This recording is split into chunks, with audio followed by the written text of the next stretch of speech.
आज धन्वंतरि वैद्य की जन्म दिवस पर आपको बहुत बहुत शुभकामनाएँ।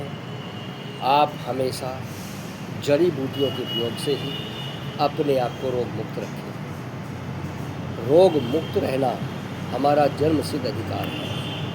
हमें रोगी नहीं बनना, ये आप निश्चित रूप से अपने मन में और अपने शरीर को ऐसा बलिष्ठ बना करके रखें कि हम रोग से मुक्त रहें। जड़ी बूटियों का प्रयोग करना। हमने नीम का सेवन बिल्कुल बंद कर दिया है।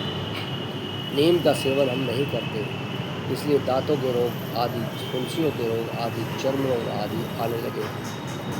ऐसे बचाव करने के लिए एक एक जड़ी बूटी का प्रयोग करना। जिनको शरीर के अंदर गर्मी है, शीशम के पत्तों का प्रयोग कर लें। और गिलोय की डंडी, गिलोय के पत्ते तो आप इस्तेमाल करें ही करें। गिलोय तो एक ऐसी अचूक औषधि है, अचूक जड़ी बूटी है जो सभी रोगों में काम करती है। ऐसा कोई रोग नहीं जो ये ना काम करती है। एलोवेरा खाएं, आंवला का रस पिए। तो इस तरह से हम अपने आप को इन जड़ी बूटियों के साथ जोड़ करके हम नहीं करते इस्तेमाल। आप कुछ और थोड़ा सा आगे बढ़ते हैं तो च्यवनप्राश आदि का प्रयोग कीजिए, देसी घी का प्रयोग कीजिए, और विशेष रूप से अगर बात बन जाए तो गाय के घी का प्रयोग कीजिए। तो ऐसे हम अपने आप को इन अपनी जो हमारे ऋषि मुनि थे उनकी जो कथाएं हैं, उनकी जो गाथाएं हैं, उन्होंने जो बताया है, उन्होंने जो खोज की है, हम उनके साथ जुड़े और जुड़ करके हम उन्हीं के साथ बैठेंगे और करेंगे। मन के अंदर उनके साथ बैठ जाओ और जो जो उन्होंने बताया उसको आप जब ध्यान लगाओगे तो निश्चित रूप से आपके ध्यान में आएगा। और वही चीज़ें हमारे सब पूर्वज किया करते थे।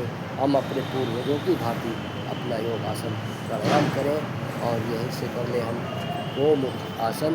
गोमुख आसन में बैठ करके हम कुछ देर तो आपको बैठेंगे। हमें दोनों एड़ियों पर बैठना, धीरे धीरे ऐसे मोड़ते हुए पहले दाहिनी एड़ी की एड़ी पर बैठे और फिर बाएं पैर की एड़ी पर हम उसके ऊपर से लगाते हुए बैठे। लेकिन ये जो जगह है ये बहुत ज़्यादा नहीं खुलनी चाहिए। नाम है गोमुख आसन। तो गाय जितना ही मुँह हो, हाथी जितना मुँह ना बने। तो ऐसा प्रयास करें। अपने पैर ऊपर है वह ऊपर से लेते हुए पीछे से दूसरा हाथ लेते हुए और कमर के पीछे दोनों हाथों को लॉक कर दें। और लॉक करने के बाद यहाँ भस्त्रिका प्राणायाम कर लें। आजकल मौसम है, खांसी, जुकाम, बलगम आदि बनता है, इसलिए भस्त्रिका प्राणायाम को ज़्यादा करें। तुलसी आदि का सेवन करें, गिलोय का सेवन करें, तुलसी का सेवन करें, काढ़े के रूप में पिए। ऐसे अपने आप को रोग मुक्त करने का प्रयास करें। कपाल भाती प्राणायाम भी हम यहाँ बैठ कर देखें। पेट के रोग मिटाएं, मोटापा मिटाएं, एसिडिटी, गैस, अल्सर, लीवर की तमाम परेशानियाँ मिटाने के लिए कपाल भाती प्राणायाम गोमुख आसन में बैठ कर करना बहुत ही लाभदायक है।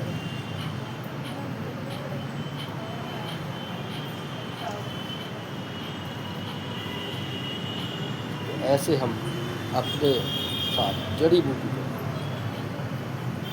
बूटियाँ सारी चीज़ जो हमारी रसोई में वो सब जड़ी बूटियाँ हैं। हल्दी, मेथी, सौंठ खाएं, शुगर भागे।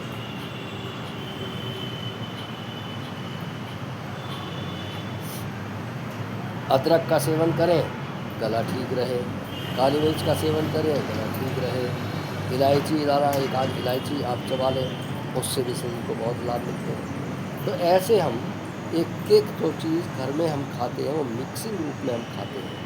सब चीज़ मसालों में डाल करके खाते हैं तो वो इतना लाभ नहीं करती। अलग अलग चीज़ों को कुछ कुछ देर के लिए मुँह में रखते हुए और अपने आप को खाना चाहिए और लाभ हमें लेना चाहिए।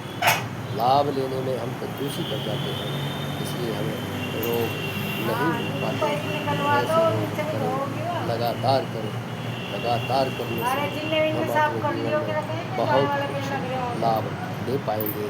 अपने आप को रोग मुक्त बना पाएंगे।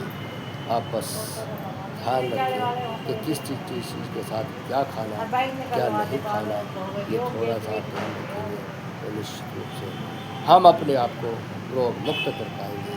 तो ऐसे अपने आप को करिए रोग से मुक्त, और रोग से मुक्त अगर हमारे आप को कर पाए तो निश्चित रूप से आज धन्वंतरि जयंती पर उनके जन्मदिन को विशेष रूप से हम मनाएंगे, करेंगे और अपने जीवन को सुधारेंगे। और ऐसे लगातार करें।